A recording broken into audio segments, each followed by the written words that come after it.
Ambalima bamanankan mɛnna Mali kɔnɔ ani Mali kɔ kan foli ni waliɲuman dɔ bɛ ka taa aw bɛɛ lajɛlen ma fo yan fo a sigiyɔrɔw la. Aw bisimila aw ka bi dɔgɔkun kibaru sɔrɔlen kɛnɛ kan min bɛna walawalali caman kɛ aw ye. An ka jamanakuntigi Elhaji Ibrahim Boubacar Keita ka sanga ni a ka hakilina ye ka ɲɛsin an ka lakanatigilamɔgɔw olu ka minɛnko ma. A ye pankurundenni caman ta ka di an ka sɔrɔsilakaw ma. A dili kɛnɛ sigira sen kan Senu sɔrɔsiw olu ka dagayɔrɔ dɔ la n'u kama ko Bazi an ka u sɔrɔlenw ɲɛmada. An ka jamanakuntigi Elhaji Ibrahim Boubacar Keita a ye layidu min ta k'a fɔ fɛn min ye an ka lakanatigilamɔgɔw ye ko a n'a lajɛ cogoya bɛɛ lajɛlen na a seko n'a damayira la ni ka an ka lakanatigilamɔgɔw labɛn minɛnko nasira fɛ. Mɔgɔ bɛ se k'a fɔ ko o layidu ninnu bɛ ka timɛ bari sabu ka d'a kan dɔgɔkun tɛmɛnen a kɛlen kɔfɛ ka bolifɛn 40 di an ka lakanatigilamɔgɔw ma n'u k'a ma ko pick-up ka bɛn ni tarata wulatilejan ye. Jamanakuntigi Elhaji Ibrahim Boubacar Keita a ye pankurundenni dɔw di an ka lakanatigilamɔgɔw ma n'u k'a ma ko Aéronef. A kɛra sɔrɔsiw dagayɔrɔ dɔ la min bɛ Senu. Kɛnɛ in kan an ka jamanakuntigi Elhaji Ibrahim Boubacar Keita ni ale fana ye sɔrɔsiya ɲɛmaaba ye ni u k'a ma ko chef suprême des armées. Nin pankurundenni ninnu di kɛnɛ kan a ka gouvernement maa ɲɛma ni o ye Abdoulaye Idrissa Maïga ka fara minisiri caman kan ani jamana mɔgɔba wɛrɛw caman olu kun b'a kɛrɛfɛ. Jamanakuntigi kunkɔrɔta ani kunnawolo kɔnɔna na a ye nin sanfɛ bolimafɛn ninnu ta k'o di an ka lakanatigilamɔgɔw ma. Nin pankurundenni ninnu a bɛna kɛ sababu ɲuman de ye k'an ka lakanatigilamɔgɔw ta ni ka se u seyɔrɔw la walasa u ka se ka t'u ka baaraw daŋɛnɛmaya. O bɛ kɛ sababu ɲuman ye fana laɲini min ni o makɔnɔnen don lakanatigilamɔgɔ ninnu bolo ni o ye cɛsiri ye ani kɛlɛ sebagayaw olu laɲiniw ka se ka sabati. Bolimafɛn pick-up 40 ani nin pankuru ninnu dilen kɔfɛ an ka jamanakuntigi Elhaji Ibrahim Boubacar Keita a ka dantigɛliw la a y'a jira k'a fɔ ko a tɛna na janya sɔɔni minɛn wɛrɛw k'olu makɔnɔnen don minɛn wɛrɛw minnu ni olu bɛna ta k'a di an ka lakanatigilamɔgɔw ma walasa u ka baaraw ka nɔgɔya u bolo. O minɛn kura ninnu olu bɛna kɛ sababu ɲuman ye Mali jamana lakanatigilamɔgɔw u ka se ka labɛn kosɛbɛ minɛnko nasiraw fɛ walasa u ka se k'u ka caw kɛ damu kɔnɔna na. Laɲini min ni o makɔnɔnen don o ka se ka sɔrɔ Mali jamana yɛrɛ kolosuma a basigi n'a lafiya kama. Don kɛrɛnkɛrɛnnen min taara k'o bila sen kan k'o kɛ Mali polisiw olu tɔgɔla don kɛrɛnkɛrɛnnen ye o ta ko filanan o ɲɛnamayara an ka jamana kɔnɔ yan nɔ. Kɛnɛ ɲɛmɔgɔya kun bɛ an ka jamanakuntigi Elhaji Ibrahim Boubacar Keita de bolo an ka sɔrɔlenw lajɛ. Arabadon Octobre kalo tile 4 san 2017 o bɛ an ka finitigilakaw kɛrɛnkɛrɛnnenya la polisilakaw ka cakɛda ɲɛnamayali kɛ san 57 ye. O sira kan u y'u ka san 57nan bangeni ɲaɲaniw kɛ a kɛra ni babusen min ye o de bɛ tali kɛ polisilakaw ani dugudenw ka tɛgɛ di ɲɔgɔnma kɔnɔ walasa basigi o bɛ se ka kɛ sabatifɛn ye. An bɛ aw ladɔnniya k'a fɔ nin kɛnɛ ɲɛnamayali a ma fɔ jamana ɲɛmɔgɔ kɔ Elhaji Ibrahim Boubacar Keita. Polisilakaw ka nin san 57nan bangeni ɲɛnajɛ min filɛ nin ye a bɛ yirali kɛ k'a fɔ nin lakanatigilamɔgɔ ninnu jɔyɔrɔ min kalifara u la u y'o jɔyɔrɔ fa kosɛbɛ ni hɔrɔnya ye tilennenya fo ka taa se ladiriya ma. Polisi sara tɛ ne bolo an ye polisi muso fɔlɔw ye an ye Moribo tile polisiw ye an donna polisi la 1er mars 1965 an muso 4 n'an k'an bɛ polisi fo an tɛ se k'a fo mais n bɛ se k'a fɔ polisi ka fierté o ye anw ye. Polisi fɔlɔ de ye muso ta Mali corps bɛɛ lajɛlen faralen ɲɔgɔn kan polisi fɔlɔ de ye muso ta. An ye polisi ka fɛn bɛɛ subi a ka fɛn bɛɛ o ka réforme fɛn o fɛn kɛra an y'a bɛɛ suivi wa an b'an kunkɔrɔta cɛmanw ye fɛn o fɛn kɛ an y'a kɛ. Formation na an formera gendarmerie de la. École de police tun ma créé dɛ. École de police tun tɛ yen. An fɔlɔla gendarmerie de la le 1er mars 1965. Ne bɛ polisi fo n b'a barikada. Wa n t'a dɔn n bɛ se ka mun fɔ parce que ni n ko n bɛ kuma dɔrɔn n bɛ kasi. Ne dun ne ɲaji ka teli. Ne ɲaji dun man ɲi président yɛrɛ ma ne ye Kuyate ye ale ye Keyita ye. O man ɲi a ma dɛ. Ne bɛna barikada de la polisi ye. N bɛ barikada polisi ye. N b'a da n ka ɲɛmɔgɔw ye ɲɛmɔgɔ bɛɛ lajɛlen ni minnu fɔlɔla minnu b'a la bi o a bɛɛ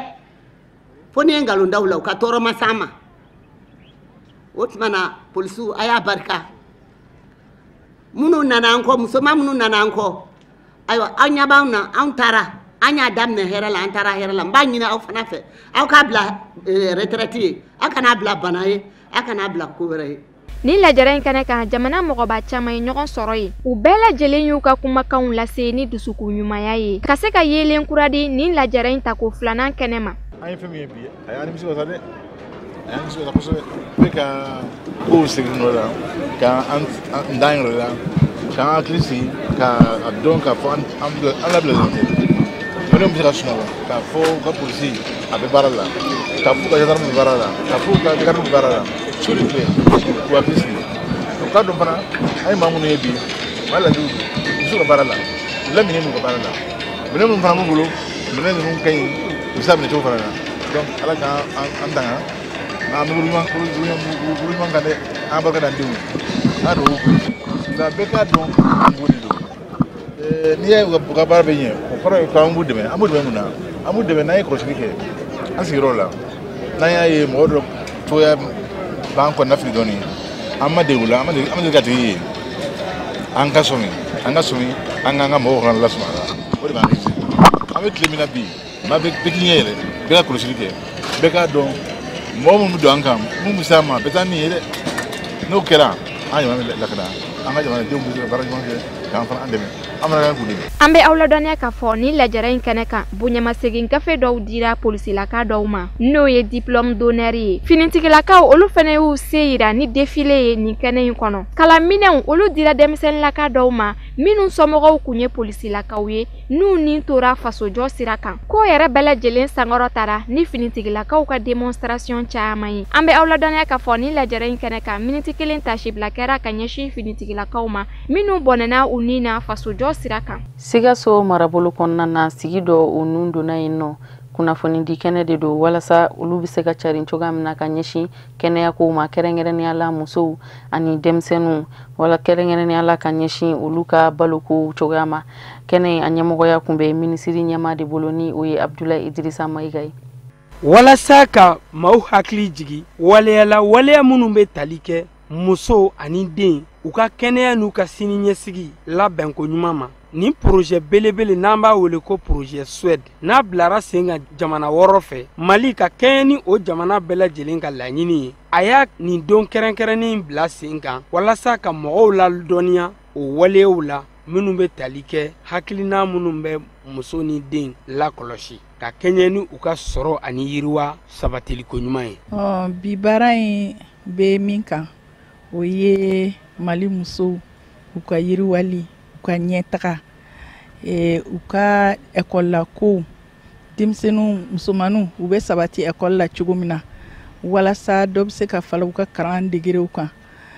musow ka kɛnɛya ko ani bebedenninw ani denmisɛnninw minnu bɛ kan ka surunya adolescence la n'o ye ka se san 15 ninnu ma ka yɛlɛ olu ka kɛnɛya ko ani musow bɛ se ka baaramisɛnninw kɛ cogo min na walasa u bɛ se k'u yɛrɛ dɛmɛ cogo min bref muso ka ɲɛta an tun b'o o kuma de la parce que pour que jamana ka yiriwa musow man kan ka to kɔ a ka ca Ala fɛ ni muso yiriwara n'a ye dɔ sɔrɔ du bɛ yiriwa dutigi yɛrɛ bɛ nisɔndiya denmisɛnninw fana bɛ yiriwa nin don kɛrɛnkɛrɛnnin min taara ka ɲɛsin kunnafoni di bilasirali ladilikan a bɛna kɛ sababu ye walasa ka maaninfinw hakili sabati muso ani den ka kɛnɛya sabatiliko ɲuman na Mali jamana kɔnɔ. Bon projet min do banga kɔlɔsi ko tɛ ten kosɛbɛ parce que a yirala k'a fɔ ko jamana fɛn fɛn ni bɛ bɔ nɔgɔ la a bɛ se wagati dɔ la baarakɛlaw de ka caya ni cɛkɔrɔbaw ye minnu kan ka cɛkɔrɔbaw ta ni cɛkɔrɔbaw cayara ni denmisɛnninw ye yala olu se ka denmisɛnninw balo donc a bɛ fɔ de ma tubabukan na ko dividende démographique donc o de lancement kɛra yan pour que Mali ka se ka nafa sɔrɔ o la an ka denmisɛnninw caman ye cɛ b'a la muso b'a la donc a fɔra ka musow to u ka kalan u kana muso la furu ka sɔrɔ u ma si hakɛ dɔ sɔrɔ donc baara in kun y'o de ye kibaruyaw de bɛna di mɔgɔw ma pour que an bɛ se ka nafa sɔrɔ an ka denmisɛnninw na cogo min na u bɛ se ka kɛ sababu ye cogo min na ka jamana yiriwa. Ni campagne médiatique n'a kun ti dɔwɛrɛ ye muso ani den kɔlɔlɔ jugu min b'u sɔrɔ bange ani den ka hadamadenya kɔnɔna na jateminɛ la olu ka lajɛ walasa fura ka sɔrɔ denw ka bunahadamadenya k'a daminɛ u fitini fɔ u kɔrɔbayalen kɛrɛnkɛrɛnya den musomanninw min la ɲinina ni ka kaɲɛ ni den ani muso u ka waleyaw ani u ka hakɛ dafali ma. An bɛ projet belebeleba de tu tigɛ kɛnɛ kan projet ni a bɛ ka waleya farafina jamana 6 de kɔnɔna la o jamana 6 jɔn ye o ye Côte d'Ivoire ye o ye Burkina Faso ye o ye Mauritanie o ye Niger o ye Tchad ye ka fara Mali yɛrɛ kan. Donc ni jamana wɔɔrɔ o président o jamana ɲɛmɔgɔw o de y'a yira k'a fɔ ni y'an ka jamana ta jamanadenw bɛ ka caya n'i ye Mali ta indépendance la an b'an ka yɛlɛma hɔrɔnya ta wagati min na an ka population o tun ye mɔgɔ 3 ani mɔgɔ 600 ka bɔ indépendance la kana se bi ma ni y'an ka population ta o ye mɔgɔ 10,8 kɔ. Donc an ka jamana kɔnɔ jamanadenw min bɛ ka faraka o tɛ ka bɔ la. Donc ni projet ye de jamanadenw caya o ka se ka kɛ sababu ye ka jamana yiriwa. An bɛ y'aw ladɔnniya k'a fɔ ko Mali jamana a kɛlen bɛ ka fɛɛrɛ kura minnu bila sen kan walasa muso ani denw u ka hakɛ dafali k'o sabati ni ka kɛɲɛ ni nin projet belebele n'an b'a wele ko projet Suède n'a bilara sen kan jamana 5 ka fara Mali jamana kan i n'a fɔ Burkina Faso, Côte d'Ivoire, Mauritanie, Niger ale ni Tchad jamana. Ninnu jamana ɲɛmɔgɔw bɛɛ lajɛlen kɛlen bɛ k'u bolo di ɲɔgɔn ma den ani musow ka lakana an'u ka hakɛ dafali o bina kun kan. Octobre kalo ale kadara kɔnɔna na ni ale dɛmɛɲɔgɔnya ani kɛrɛfɛden kɛlɛli kalo ye jɛkulu min bɛ wele ko association baɲumankɛtɔn ka bɔ para jikɔrɔ ni olu ye kɛnɛ sigi sen kan walasa ka dɛmɛɲɔgɔnya walita ka ɲɛsin falatɔw ani lujuratɔw ma. Kɛnɛ in a denfaya kun bɛ kɛnɛ in yɛrɛ de denfa bolo ni o ye kalo denfa ye ni o ye an karamɔgɔba Seydi Cherif Ousmane Madani Haidara ye. An ka sɔrɔlenw lajɛ. An fa ani an karamɔgɔ Seydi Cherif Ousmane Madani Haidara a kunbɛnna ni nisɔndiya ani farifoni ye kabini a nakuma. Ni kɛnɛ in kadara kɔnɔ an bɛ aw ladɔnniya k'a fɔ ale de kun ye mɔgɔ welelen ye ka na ni dɛmɛ in kɛnɛ kan min n'a kɛra ka ɲɛsin yatimɛw ma ani mɔgɔ lonjuratɔw. Ŋaniya ɲumanya wale kɛra ni minɛ minnu ye olu bɛ tali kɛ wotoronu n'o ye fauteuil wurulan ye fo ka taa se kalanminɛn caman ma. An fa ani an karamɔgɔ Seydi Cherif Ousmane Madani Haidara a ka denfaya minɛn kɔnɔ n'o ye ɲɔgɔn dɛmɛ ani kɛrɛfɛden kɛlɛli kalo n'o ye 23e édition du mois de la solidarité et de l'exclusion ye. Ale min yɛrɛ ye o kalo denfa ye n'o sira ye a y'a jɔyɔrɔ fa kosɛbɛ a ka ŋaniya ɲumanya walew kadara kɔnɔ. An bɛ aw ladɔnniya k'a fɔ musaka min donna ni minɛ ninnu na o bɛ tali kɛ sefa wari 3 la. O min bɔra jɛkulu fɛ n'a bɛ fɔ a ma association baɲumankɛ. An bɛ aw ladɔnniya k'a fɔ mɔgɔ 6 olu de garizigɛ donna ni wotoroni ninnu na. Musaka yɛrɛ bɔra mɔgɔ min kunna a y'a yira k'a fɔ ni ŋaniya ɲumanya wale in bɔra jɛkulu de fɛ min ka yeta ye ka dɛmɛ don mɔgɔw ma mɔgɔ minnu n'a ka kan. An ye nin kɛ ka di mɔgɔ ma mɔgɔ minnu n'u bɛ nisɔndiya n'a ye. N y'a di mɔgɔ minnu mago b'a la an y'a dɔn kɛ o de kama komi sen tɛ minnu kɔrɔ wotoro in bɛ se k'u dɛmɛ u ka déplacement na. An y'a kɛ mois de la solidarité de kama. Baɲumankɛ yɛrɛ kɔrɔ de ka ɲuman kɛ mɔgɔ ye a association yɛrɛ fɛn de y'o ye ka ɲuman kɛ tɔw ye mɔgɔ minnu i bɛ se k'u dɛmɛ i se ye min ye k'u dɛmɛ n'o dɛmɛnan ye. An y'a sigi 2016 an y'a ko sigi sen kan min kɛ ne taara se Cherif Ousmane Madani Haidara ma k'a ɲɛfɔ a ɲɛna a ko k'a bonyana ma a diyara ye n ko n'a bɛ se ka mɔgɔ bila k'a tɛ mɔgɔ bila ale yɛrɛ bɛna spécialement pour ça k'a tɛ mɔgɔ ci k'ale yɛrɛ de bɛ na k'a diyara ye kojugu parce que ni baara façon de ka d'a ye. Tiɲɛ yɛrɛ la kuma tɛ ne da kɔnɔ a diyara n ye a bonyana ma halisa ala k'a kɛ ɲɛtaga ye quoi ala k'a dibagaw garizɛgɛ fɔni an ka karamɔgɔkɛ yɛrɛ halisa ala k'a sankɔrɔ ta ala ka garizɛgɛ ɲuman d'u bɛɛ lajɛlen ma mɔgɔ mɔgɔ hamina ye ka banabagatɔw dɛmɛ ala k'a bɛɛ garizɛgɛ fɔni. Haidara yɛrɛ yeli yɛrɛ dɔrɔn diyara ne ye fɔlɔ kuma bɛ ka na se donbolo ninnu ma. Ni gouvernement kɔni sera k'i hakili to an na k'a dɔn k'an fɛnɛ ye fasoden ye a bɛ diya an ye yɛrɛ de parce que an bɛ degun kɔnɔ. Ne nisɔndiyalen de don ni mɔgɔ nisɔndiyara i tɛ se ka dɔ wɛrɛ kɛ foli kɔ. An b'an ka karamɔgɔkɛ an bɛ ala deli sijan ni kɛnɛya laban ma ala k'a dan an ma ala k'a ɲɛ ma a la a yeli an ka kɛnɛ in a kɛra an bolo bonya ni wasa ye donc an bɛ ala deli nin baara in a kɛbaga ala ka ɲuman a ɲɔgɔnna caya et puis baara in kana da nin dɔrɔn ma quoi. An nana bi u y'a yira an na k'a fɔ k'u b'a fɛ ka remise de don dɔw kɛ muso cɛ sababatɔw ye mɔgɔ minnu banabagatɔw lujuratɔw ye ani den minnu ni se t'u ye n'u faw tɛ yen nɔ bi u baw tɛ yen bi donc u y'o fɛn damadɔ de sɔrɔ k'olu fara ɲɔgɔn kan an bɛ mois de solidarité min na n'o yɛrɛ daminɛna bi vraiment ka o dɔn k'olu ye o hukumu kelen yɛrɛ kɔnɔna la an bɛ gouvernement yɛrɛ interpeller handicapé minnu bɛ yen bi ni diplôme b'u bolo vraiment ka se ka fɛɛrɛ kɛ an ka giri y'a fɔ a ka kuma la diplôme bɛ mɔgɔ min bolo ministre tun bɛ yen bi u y'a fɔ an ɲɛna vraiment san o san u b'a essayer ka mɔgɔ damadɔ ta k'olu ladon k'olu ka diplôme k'olu don baara la o bɛɛ ye dɛmɛ ye donc an minnu fana ta ye u ka action contrôler ni ala sɔnna ma an fana b'u interpeller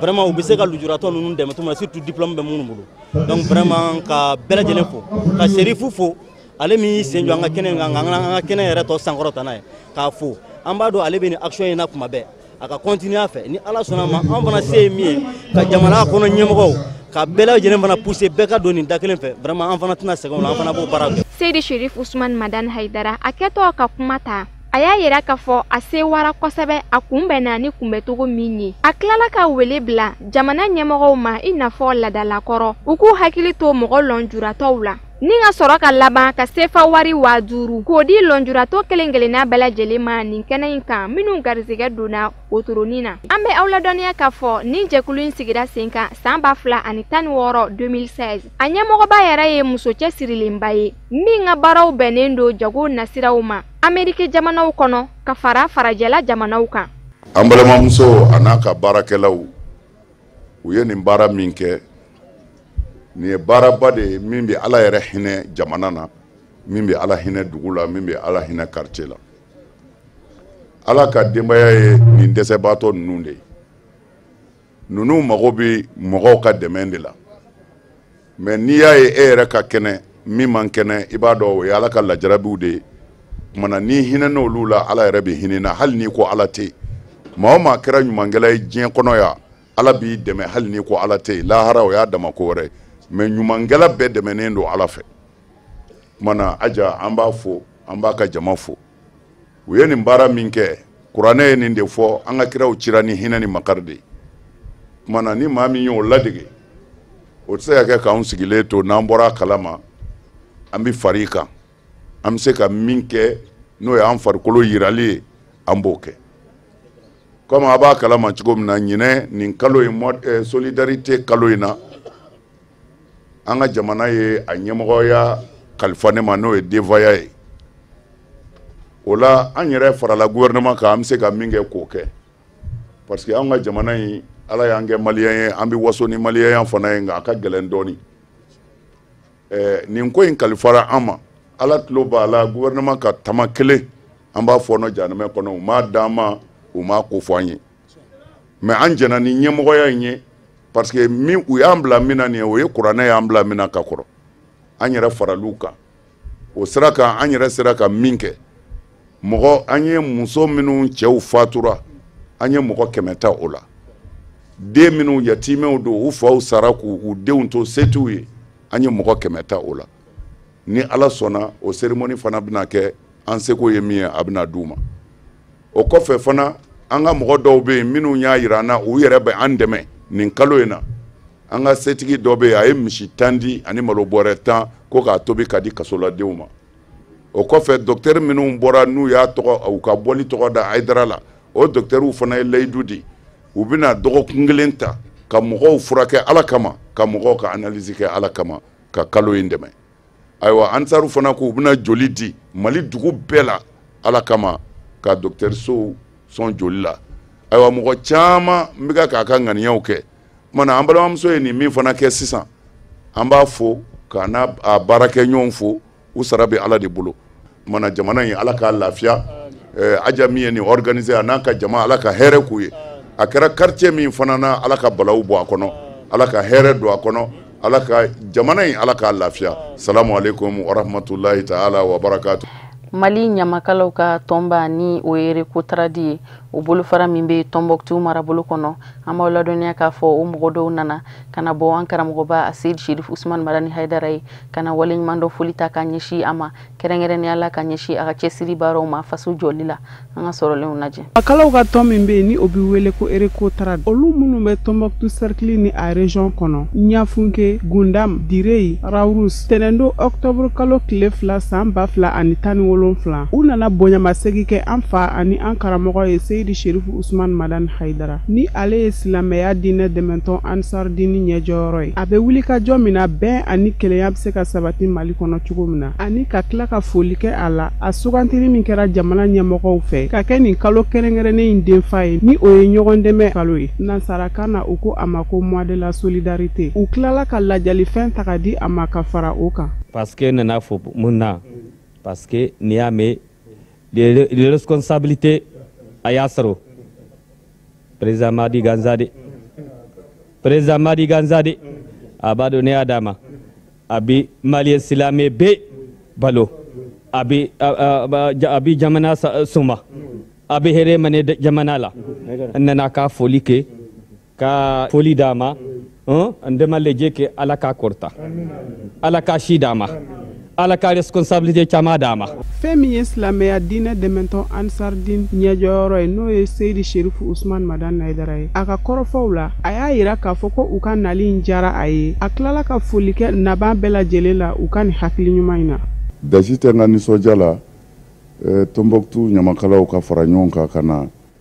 ko bonya min kɛra ne ye k'u bɛna o barika da ka tila ka u bolola kado di yan. Kanu dɔrɔn de bɛ se k'a kɛ n'o tɛ yanni Tombouctou ka jan dɛ. Alors mɔgɔ si t'u la ne bɛ min dɔn mais olu ka wuli faso tɔgɔ la ka na dugawu kɛ ne ye ka tila ka n barika da ka tila ka bonya kɛ n ye ayiwa u fɛn min b'u da kɔnɔ o de ka bon a bɛɛ ye ni o ye jamana basigili ye kɛlɛ minnu bɛ jamana in kɔnɔ ka se k'o ban jamanadenw ka don da kelen fɛ ka bɔ da kelen fɛ u ka kuma fanba kɛra o de ye. An dun b'o baara de la an balimakɛ n'o ye Mamadou Diko ye o baara daminɛna ale fɛ an n'a bolo bi ɲɔgɔn bolo a baara la ka kɔni fana ɲɛ an b'a la ka kɔrɔ an ni ale Mamadou Diko n'o ye au conseil islamique président ye an ye cɛsiri camanw kɛ kabini kunu bɛn bɛ se ka sabati cogo min na Mali in kɔnɔ kɔrɔnamɔgɔw ni tilebimɔgɔw cɛ tilebimɔgɔw dama ni ɲɔgɔn cɛ ani kɔrɔnamɔgɔw yɛrɛ dama ni ɲɔgɔn cɛ. O baaraw bi sen n'a mɛnna mais an dalen b'a la ni ŋaniya ɲumantigiw ka ŋaniya ye jamana in ni ala sɔnna a bi sabati jamana in ni ala sɔnna siran bɛ bɔ a kɔnɔ jamana in a denw bɛ kɛ ɲɔgɔn fɛ an bɛ ɲɔgɔn tɛgɛ minɛ ni ala sɔnna jamana in bɛ taa ɲɛ o la an ka foli b'u ye k'u barikada u ka nin ŋaniya in sirili la kuma na nin kalo in an ka faamaw de y'a sigi sen kan a ti jamana caman na dɛ k'a fɔ ka kalo kelen ta Mali kɔnɔ o kalo in ka kɛ ka fandaw dɛmɛ o ye koba ye an bɛ an ka faamaw fo la an b'a ɲini fana a dabɔra fanda minnu kama ala k'a kɛ u k'a sɔrɔ ala k'u dusu suma. An bɛ aw ladɔnniya k'a fɔ fɛn min ye bɛn kuma ye ni bɛɛ lajɛlen ka laɲini don Mali kɔnɔ yan maliyɛn bɛɛ kan ka ala deli bɛn bada ka sabati Mali. Walasa ka Mali jamanaw ko olu dugu bɛɛ lajɛlen kala ɲɔgɔn na ni sirako nɔgɔya ye fanga ɲini jɛkulu min bɛ wele ko PRVM fasoko ale ye dɔ ta o baaraw la siraba min bɛ wasala ani Mayina ni ɲɔgɔn cɛ ni olu baaraw ladilanni ye an ka ɲɛjɔ o sɔrɔlenw na. Mahina komini dugu 24 bɛɛ lajɛlen bɔra kɛrɛnkɛrɛnniyala a denmisɛnw ka na PRVM fasoko bisimila a ka nin hakilina ɲuman in na n'o de ye wasala ani Mahina cɛ sira dilali ye sira min n'a sɛbɛkɔrɔ cɛnbɛ bi n'a kɛmɛ degu ye dugudenw kan ka bɔ Mahina ka se wasala a sira janya bi ti jɔ kilomɛtiri 9 na nka ka bɔ Mahina ka se wasala walima ka bɔ wasala ka se Mahina i bɛ ɛrɛ camanw de kɛ ka sabu kɛ sira cɛn kojugu ye dugudenw bɔra eko kɔnɔkulu ka na PRVM fasoko k'u dɛmɛ ni fasojɔ baara la k'a yira k'a fɔ fasojɔ o bɛɛ de ka hami wa dugu walima sigida ka taa se jamana ma a tɛ se ka ɲɛtaga sɔrɔ abada fo bɛɛ de k'i bolo di ɲɔgɔn ma o hukumu na baara a daminɛna ka bɛn ni sibiri don septembre kalo tile 30 ma. Donc vraiment faso baara de don bon an kɔni y'a dɔn miiri dɔrɔn ala ni mayinɛkaw parti min bɛ Mayina donc vraiment u nana an fɛ ko ka siraw labɛn donc fasoko donc vraiment u diyara an ye a bɛnn'a ma. Fasoko mɔgɔw kan ka fɔ fana parce que olu de ye nin hakilinata ɲuman in ta pour que ka se ka baara kɛ parce que u ka commune hamina ko bula ko commune cɔrɔ bula ka ladɔnniya k'a fɔ hakilina min talen filɛ nin fasoko fɛ n'o ye PRVM fasoko ye hakilina ye a bɛnna dugudenw ma u y'u ka nisɔndiya yira kɛnɛ kan k'a yira k'a fɔ u b'u kɔ bi u b'u kɔ sini maadama ni fasojo baara don. Wasala musow sɛgɛlen sirako na cogo min ala de b'a dɔn aw yɛrɛ bɔra sira nin fɛ ni samiya sera ninnu bɛ nakɔ de sɛnɛ nakɔrɔfɛnw tilema fara samiya kan u bɛ nakɔrɔfɛn de sɛnɛ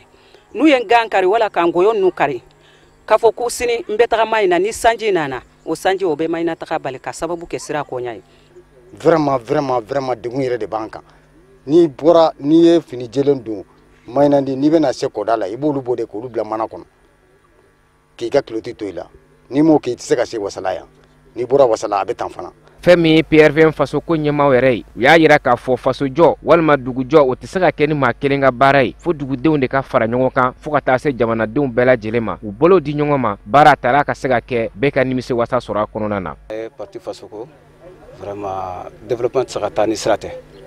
donc vraiment an y'a lajɛ ka ci bila weleweleda bila an sigiɲɔgɔn ma n'o ye wasalakaw ye Magadugu b'o la BTA b'o la Baranta b'o la Genbaya b'a la donc pour que an ka se k'an bolo di ɲɔgɔn ma ka se ka nin baara in kɛ.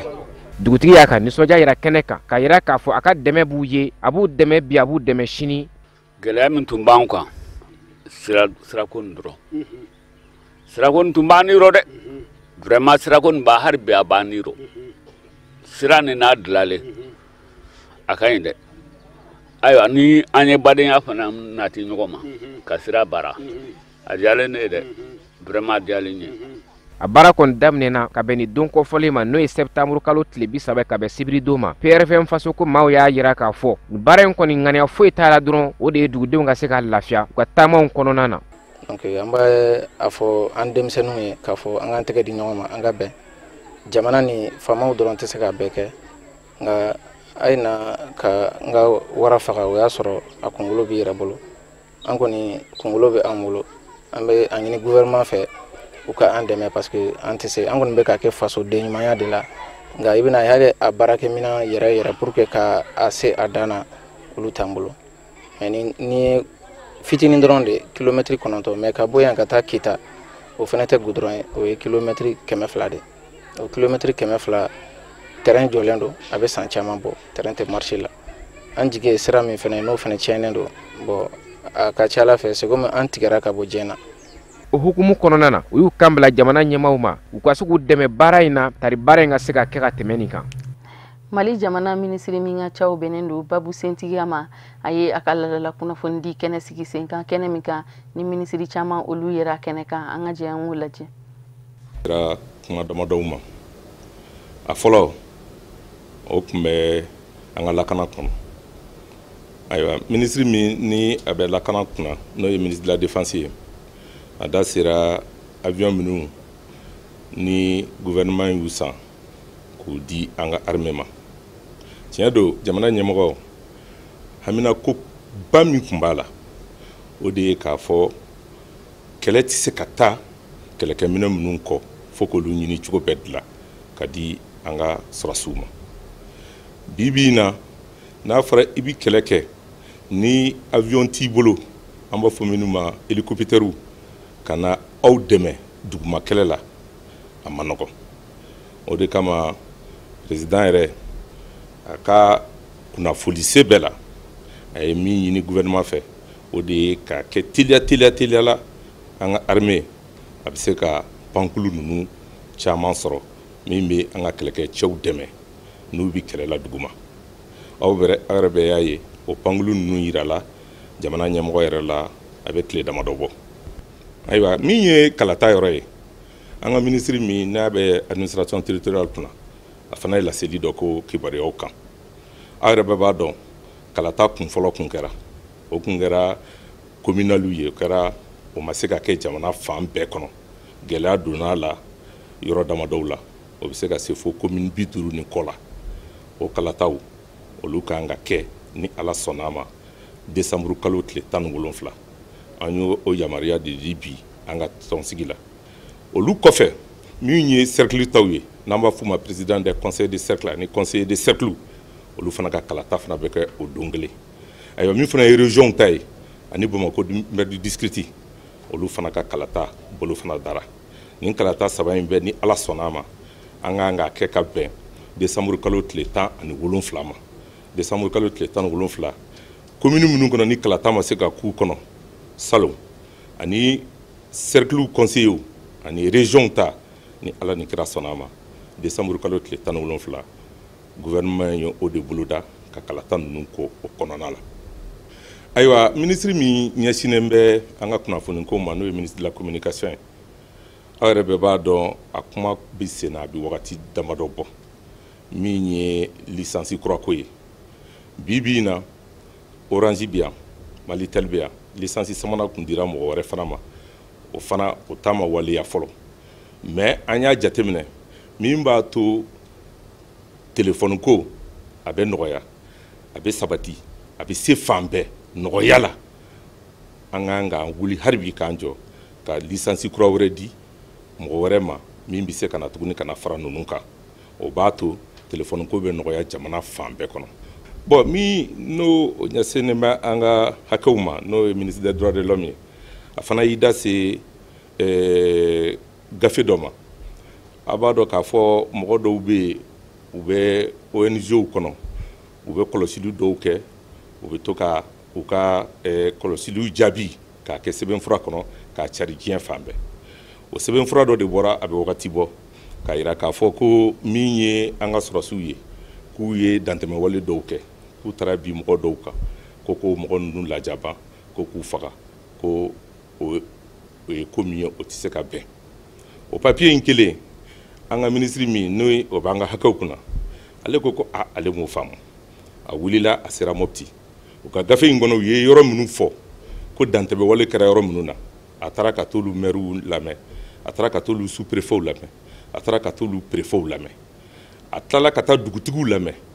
a ka o voyage min n'a y'a kɛ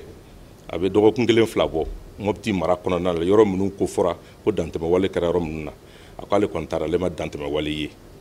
an ka ministre des affaires étrangères ye a yɛrɛ b'a dɔn k'a fɔ gɛlɛya minnu bɛ an ka kɔrɔnfɛ yanfa la o kibaruyaw don an n'an balima minnu bɛ SEMA la ani plateforme la an y'an bolo don sɛbɛn dɔ la o sɛbɛn lawaleyali bɛ sen na a mɛnna kosɛbɛ baara caman kɛra o kɔnɔ aw b'a dɔn k'a fɔ Menaka région créera o sababu la Tɔnbɔkutu fana créera an b'a fɔ minnu kan ka furancɛ fanga kɛ n'o ye autorité intérimaire ye olu sigira dugu ninnu caman na patrouille minnu kun fana fɔra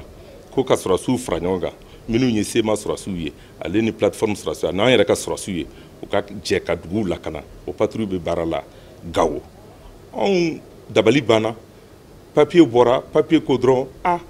ayiwa min ye o accord lawaleyali ye an senna sumayalen don la an tɛ ka fɛn k'o la donc gɛlɛyaw b'a kɔnɔ bɛɛ lajɛlen b'o dɔn gɛlɛya fɔlɔ ye min ye bingalikɛla minnu b'o yɔrɔ ninnu na o ye gɛlɛya fɔlɔ dɔ yɛrɛ ye an bolo parce que u bɛ bɔnburu da u bɛ fɛnw da sirakun na kumabaw yɛrɛ b'a ye mobiliw bɛ yɛlɛ u ka ko mɔgɔw faga hali MINUSMA mɔgɔ minnu b'an fɛ yan mɔgɔ caman fagara olu bɛɛ la o bɛ se ka kɛ gɛlɛya dɔw ye an bɛɛ b'an bolo di ɲɔgɔn ma k'o gɛlɛyaw teriw de mais k'a fɔ fɛntigɛla gouvernement cɛsirilen don su ani tile ara an bɛ conseil des ministres min kɛ dɔgɔkun o dɔgɔkun président y'a jagoya ministre minnu da b'a kuma la u ka laseli kɛ conseil des ministres kan min ye conseil des ministres bɛɛ la min ye accord ni lawaleyali ye an ye mun de k'a la an bɛ ka mun de kɛ an tɔ tora mun ye a bɛ président nin ka cogo min a bɛ premier ministre nin ka ten a bɛ gouvernement bɛɛ nin ka ten o fana kɛra wale bi n'o kɛra bi conseil des ministres la o ye jumɛn de ye an b'a fɔ min ma kɔlɔsiliw hakɛw sumanifɛnw kɔlɔsili an ye papier dɔ ta bi conseil des ministres la k'olu kow fana lawaleya aw yɛrɛ bɛɛ b'a dɔn tigitigi k'a fɔ n'i taara bi essence feere yɔrɔ e ye mobili jɔ e ko mago bɛ litiri 20 na n'a kɛra i kun est ce que 20 de kɛra i kun est ce que litiri 18 de ma k'i kun ani n'i taara k'a fɔ i bɛ taa 100 kilos san est ce que ɲɔ la ou bien malo la est ce que kilo min dir'i ma kilo 95 tɛ 5 t'a jɛ donc olu ko minnu bɛ yen n'o ye ka mɔgɔw ka hakɛ d'u ma yɛrɛ gouvernement ɲɛsilen don o ma depuis wagati damadɔ an ye sariya bulonba dɔ ta n'o ye loi ye o tɛmɛna o loi yɛrɛ fana ka kan ka lawaleya ni sɛbɛnfura min ye bi o de taara donc service dɔ o bilala sen kan an b'a fɔ ma agence malienne de météorologie olu ka baara bɛna ɲɛsin o ma o de bɛ dansigi kɛ bi dɔgɔkun kibaru sɔrɔlenw na minnu sera ka fara ɲɔgɔn kan dɔgɔkun kɔnɔna na kunnafoni di so ɲɛmɔgɔso fɛ k'a lase aw ma aw ni ce aw ka ɲamadaliw la aw kan bɛn ni ala sɔnna ma